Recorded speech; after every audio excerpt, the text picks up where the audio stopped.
establish a nationwide Patriots Week, which would commence on September the 11th and go until September the 17th, which is the celebration of Constitution Day. He has established a website.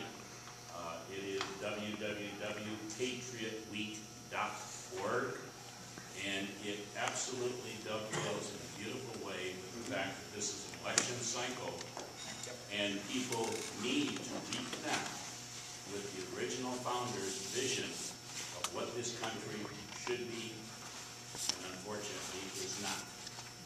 And I think that that might be something that Republicans, Democrats, Independents, Libertarians can all come together on, hopefully, and support going back to our roots and rediscovering who and what we should be.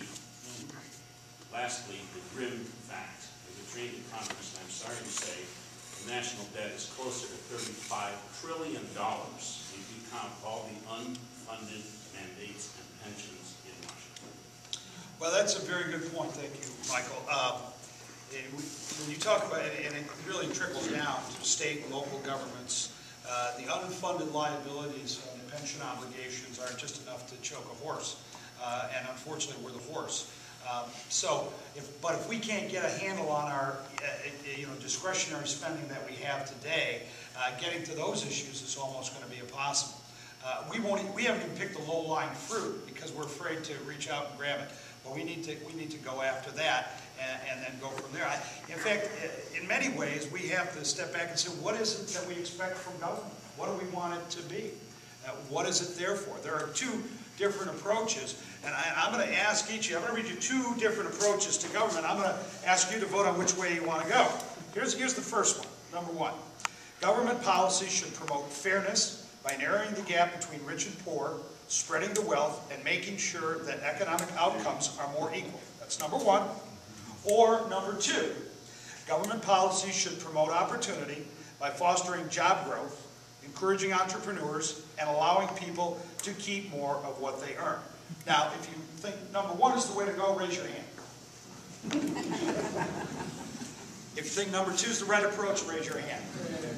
There's two hands in the back. Well, I can tell you, I've done this at every town hall meeting that I've had, and the reaction is exactly the same. And if you're going to represent your district, you have to understand people's fundamental philosophy, because issues do come and go. But when you have a sense of where people are, then it helps give you the guiding perspective that you need to represent the wishes of the people of your district. And that's what I hope to do. We're going to work hard. This is, as I said, you hear politicians talk about this is the most important election. Well, it's usually because their name is on the ballot.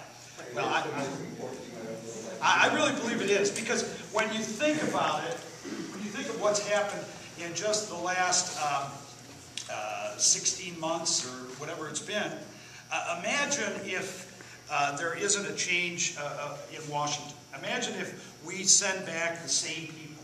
Not only will it be an affirmation of what's been done, but it will allow this team, this regime, I almost hate to use that word, but Obama, Pelosi, and company, to just go unfettered for the next, not only the next 2 years, but for probably the next 4 on top of that. And you've seen what's been done in just the last 16 months. Imagine what can happen over the course of 8 years if we don't take our government back. It is our responsibility. We can't pass it off to anyone else. How do we do it? Well, we do whatever we can. We get out, we knock on doors, we make phone calls. We contribute in some small way or whatever way is appropriate for us. At the end of the day, we have to realize that politics and democracy in particular is not a spectator sport. You can't sit on the sidelines and expect to get the kind of government that you want. You may get the government you deserve, but not the government you want. Yes, in the back. President Obama and also Scott Brown and Massachusetts both made very good use of the internet, of Twitter, yes, of LinkedIn, Facebook. Do you have plans to take a leaf out of both of them? Yes, thank you for asking that. We do. We've used the web extensively. We have a website, which you probably have some of the printed material, weldayforcongress.com. But we have Facebook, a Facebook page. I have a personal page, we have a fan page. I don't know all the details of this, to be honest with you, but we've got young people like Brian and Michael and others who've been very helpful. I even Twitter now and then. Do you Twitter? I don't know. You should try it sometime. And, you know, I'm still trying to understand why anybody cares, but I do it because I told I should.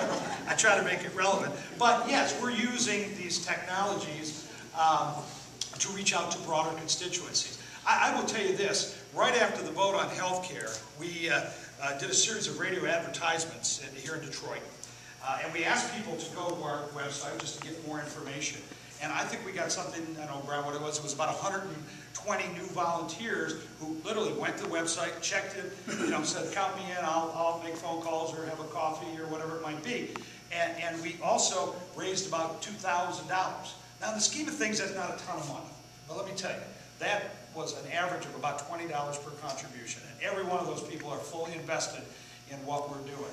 And I'm often asked, because, and I know this is going to come up this week, because there's a reporting period. The federal government requires us to show how much money we have raised for our campaigns and from whom. And in Washington, the buzz is, how much can you raise? You know, how much money have you got? What's your cash on hand? And the one thing Gary Peters has done a very good job of is raising money. Okay? You've heard about the Louisiana Purchase and the Cornhusker kickback. Well, what Peters got didn't even come back to the district. It went right into his campaign coffers. Charlie Rangel and Nancy Pelosi. I mean, Peters will have almost $2 million in his campaign account to run against us in the fall. And, you know, that's money that comes from the Seafarers Union of San Francisco, home of Nancy Pelosi. It comes from the Longshoremen's Union in Philadelphia. It comes from virtually every labor organization across the country. It's a lot of money. But you know what? Here's what I say. What's he going to say with all that money? Created jobs? I don't think so. You say he fixed the budget deficit? Hardly. Or is he going to say he improved health care? Well, that's a specious argument. So money isn't everything. You know, if you've got people who are willing to take time out of their day to help us by knocking on a door or making a phone call, that's going to be important. So I'm not going to let that worry us when the writers in Washington do the stories. Say, well, you forget about Welday because, you know, he doesn't have $2 million in the bank. Well, let them believe that. We'll have right where we want them then. Peters said, gives you a phone call and said he did a wonderful job. In fact, I called him back and I said he sure did. Not only does he sign my death warrant.